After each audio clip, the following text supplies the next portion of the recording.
पूछा हुआ है कि सेक्स एक सृजनात्मक शक्ति है, पति पत्नी के संबंध में उसका क्रिएटिव उपयोग कैसे किया जाए। ये बड़ी बहुमूल्य बात पूछी है।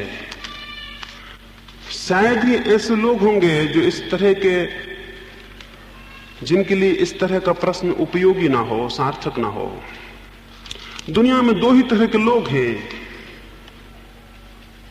एक वे लोग हैं जो सेक्स काम की शक्ति से पीड़ित हैं, और एक वे लोग हैं जिन्होंने काम की शक्ति को प्रेम की शक्ति में परिणत कर लिया है। आप जान के हैरान होंगे, प्रेम और काम, प्रेम और सेक्स विरोधी चीजें हैं। जितना प्रेम विकसित होता है सेक्स क्षीण हो जाता है, और जितना प्रेम कम होता है उतना सेक्स ज्यादा हो जाता है। जिस आदमी में जितना ज्यादा प्रेम होगा उतना उसमें सेक्स विलीन हो जाएगा। अगर आप परिपूर्ण प्रेम से भर जाएंगे, आपके भीतर सेक्स जैसी कोई चीज नहीं रह जाएगी। और अगर आपके भीतर कोई प्रेम नहीं है तो आपके भीतर सब सेक्स है। सेक्स की जो शक्ति है उसका परिवर्तन, उसका उदात्तीकरण प्रेम में होता है।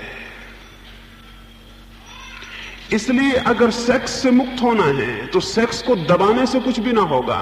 उसे दबा के कोई पागल हो सकता है, और दुनिया में जितने पागल हैं उसमें से 100 में से 90 संख्या उन लोगों की है जिन्होंने सेक्स की शक्ति को दबाने की कोशिश की है।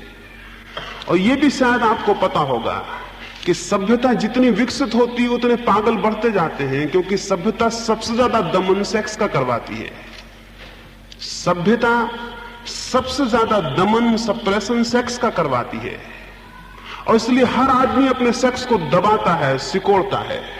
वो दबा हुआ सेक्स विक्षिप्तता पैदा करता है, अनेक बीमारियां पैदा करता है, अनेक मानसिक रोग पैदा करता है। सेक्स को दबाने की जो भी चेष्टा है वो पागलपन है। ढेर साधु पागल होते पाए जाते हैं, उसका कोई कारण नहीं है सिवाय इसका कि वो सेक्स को दबाने में लगे हुए हैं, और उनको पता नहीं है सेक्स को दबाया नहीं जाता। प्रेम के द्वार खोलें तो जो शक्ति सेक्स के मार्ग से बहती थी वो प्रेम के प्रकाश में परिणित हो जाएगी। जो सेक्स की लपटें मालूम होती थी वो प्रेम का प्रकाश बन जाएंगी। प्रेम को विस्तीर्ण करें। प्रेम सेक्स का क्रिएटिव उपयोग है, उसका सृजनात्मक उपयोग है। जीवन को प्रेम से भरें। आप कहेंगे हम सब प्रेम करते हैं। मैं आपसे कहूं, आप शायद ही प्रेम करते हो, आप प्रेम चाहते होंगे, और इस दोनों में जमीन आसमान का फर्क है। प्रेम करना और प्रेम चाहना ये बड़ी अलग बातें हैं। हम में से अधिक लोग बच्चे ही रहकर मर जाते हैं, क्योंकि हर एक आदमी प्रेम चाहता है। प्रेम करना बड़ी अद्भुत बात है, प्रेम चाहना बिल्कुल बच्चों जैसी बात है।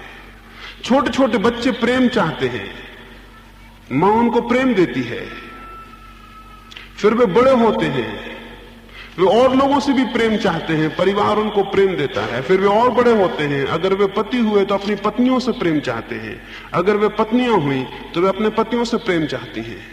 और जो भी प्रेम चाहता है वो दुख झेलता है, क्योंकि प्रेम चाहा नहीं जा सकता, प्रेम केवल किया जाता है।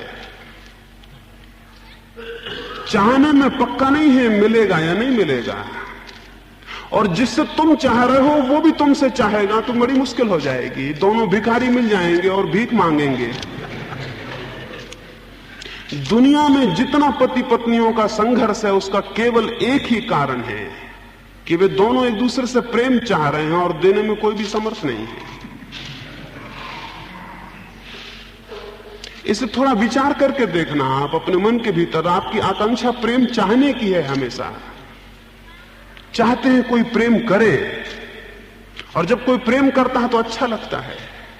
लेकिन आपको पता नहीं है वो दूसरा भी प्रेम करना केवल वैसे ही है जैसे कि कोई मछलियों को मारने वाला आटा फेंकता है। आटा वो मछलियों के लिए नहीं फेंक रहा है, आटा वो मछलियों को फांसने के लिए फेंक रहा है। वो आटा मछलियों को दे नहीं रहा है, वो मछलियों को चाहता है इसलिए आटा फेंक रहा है। इस दुनिया में जितने लोग प्रेम करते हुए दिखाई पड़ते हैं वे केवल प्रेम पाना चाहने के लिए आटा फेंक रहे हैं। थोड़ी देर वो आटा खिलाएंगे फिर, और दूसरा व्यक्ति भी जो उनमें उत्सुक होगा वो इसलिए उत्सुक होगा कि शायद इस आदमी से प्रेम मिलेगा, वो भी थोड़ा प्रेम प्रदर्शित करेगा। थोड़ी देर बाद पता चलेगा वो दोनों भिखमंगे हैं और भूल में थे, एक दूसरे को वास्ता समझ रहे थे। और थोड़ी देर बाद उनको पता चलेगा कि कोई किसी को प्रेम नहीं दे रहा, तब संघर्ष की शुरुआत हो जाएगी। दुनिया में दाम्पत्य जीवन नरक बना हुआ है क्योंकि हम सब प्रेम मांगते हैं, देना कोई भी जानता नहीं है। सारे झगड़े के पीछे बुनियादी कारण उतना ही है। और कितने ही परिवर्तन हो, किसी तरह के विवाह हो, किसी तरह की समाज व्यवस्था बने, जब तक जो मैं कह रहा हूं अगर नहीं होगा तो दुनिया में स्त्री और पुरुषों के संबंध अच्छे नहीं हो सकते। उनके अच्छे होने का एक ही रास्ता है कि हम ये समझें कि प्रेम दिया जाता है, प्रेम मांगा नहीं जाता, सिर्फ दिया जाता है। जो मिलता है वो प्रसाद है, वो उसका मूल्य नहीं है। प्रेम दिया जाता है, जो मिलता है उसका प्रसाद है, वो उसका मूल्य नहीं है। नहीं मिलेगा तो भी देने वाले का आनंद होगा कि उसने दिया। अगर पति पत्नी एक दूसरे को प्रेम देना शुरू कर दें और मांगना बंद कर दें तो जीवन स्वर्ग बन सकता है। और जितना वो प्रेम देंगे और मांगना बंद कर देंगे उतनी ही अद्भुत जगत की व्यवस्था है, उन्हें प्रेम मिलेगा। और उतना ही वे अद्भुत अनुभव करेंगे, जितना वे प्रेम देंगे उतना ही सेक्स उनका विलीन होता चला जाएगा। गांधी जी वहां पीछे लंका में थे, वो कस्तूरबा के साथ लंका गए। वहां जो व्यक्ति था जिसने उनका परिचय दिया पहली सभा में, उसने समझा कि बा आई है साथ, शायद ये गांधी जी की मां होंगी।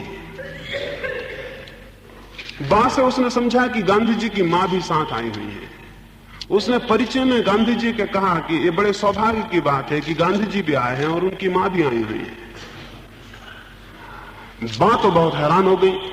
गांधी जी के सेक्रेटरी जो साथ थे वो भी बहुत घबरा गए कि भूल तो उनकी है, उनको बताना चाहिए था कि कौन साथ है।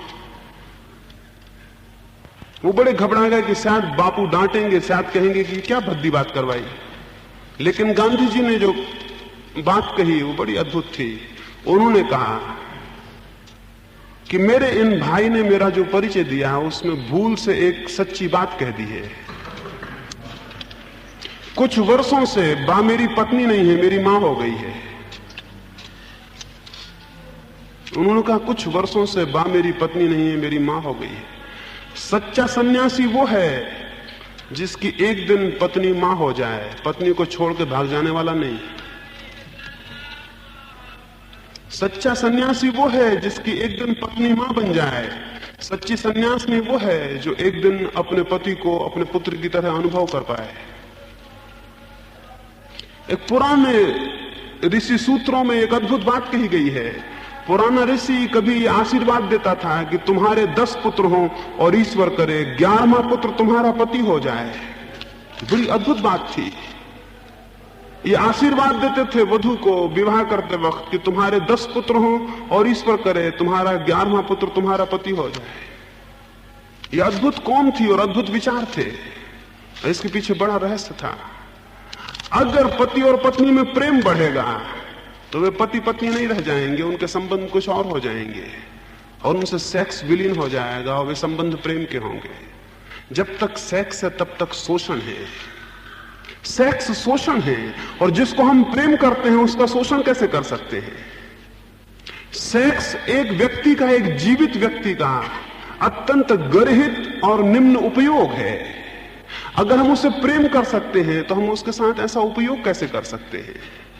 एक जीवित व्यक्ति का हम ऐसा उपयोग कैसे कर सकते हैं अगर हम उसे प्रेम करते हैं। जितना प्रेम गहरा होगा वो उपयोग विलीन हो जाएगा और जितना प्रेम कम होगा वो उपयोग उतना ज्यादा हो जाएगा। इसलिए जिन्होंने ये पूछा है कि सेक्स एक सृजनात्मक शक्ति कैसे बने, उनको मैं ये कहूंगा कि सेक्स बड़ी अद्भुत शक्ति है। शायद इस जमीन पर सेक्स से बड़ी कोई शक्ति नहीं है। मनुष्य जिस चीज से क्रियमाण होता है, मनुष्य के जीवन का 90% हिस्सा जिस चक्र पर घूमता है वो सेक्स है, वो परमात्मा नहीं है। वे लोग तो बहुत कम हैं जिनका जीवन परमात्मा की परिधि पर घूमता है। अधिकतर लोग सेक्स के केंद्र पर घूमते और जीवित रहते। सेक्स सबसे बड़ी शक्ति है। यानी अगर हम ठीक से समझें तो मनुष्य के भीतर सेक्स के अतिरिक्त और शक्ति ही क्या है जो उसे गतिमान करती है, परिचालित करती है। इस सेक्स की शक्ति को ही प्रेम में परिवर्तित किया जा सकता है और यही शक्ति परिवर्तित होकर परमात्मा तक पहुंचने का मार्ग बन जाती है।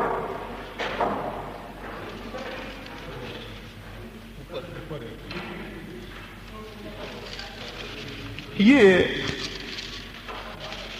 इसलिए ये स्मरणीय है कि धर्म का बहुत गहरा संबंध सेक्स से है, लेकिन सेक्स के दमन से नहीं जैसा समझा जाता है, सेक्स के सब्लिमेशन से। सेक्स के दमन से धर्म का संबंध नहीं है। ब्रह्मचर्य सेक्स का विरोध नहीं है, ब्रह्मचर्य सेक्स की शक्ति का उदात्तीकरण है। सेक्स की ही शक्ति ब्रह्म की शक्ति में परिवर्तित हो जाती है। वही शक्ति जो नीचे की तरफ बहती थी, अधोगामी थी, ऊपर की तरफ गतिमान हो जाती है। सेक्स ऊर्ध्वगामी हो जाए तो परमात्मा तक पहुंचाने वाला बन जाता है, और सेक्स अधोगामी हो तो संसार में ले जाने का कारण होता है। वो प्रेम से परिवर्तन होगा। प्रेम करना सीखें, और प्रेम करने का मतलब अभी हम जब आगे भावनाओं के संबंध में बात करेंगे तो आपको पूरी तरह समझ में आ सकेगा कि प्रेम करना कैसे सीखें। लेकिन इतना मैं अभी फिलहाल कहूं।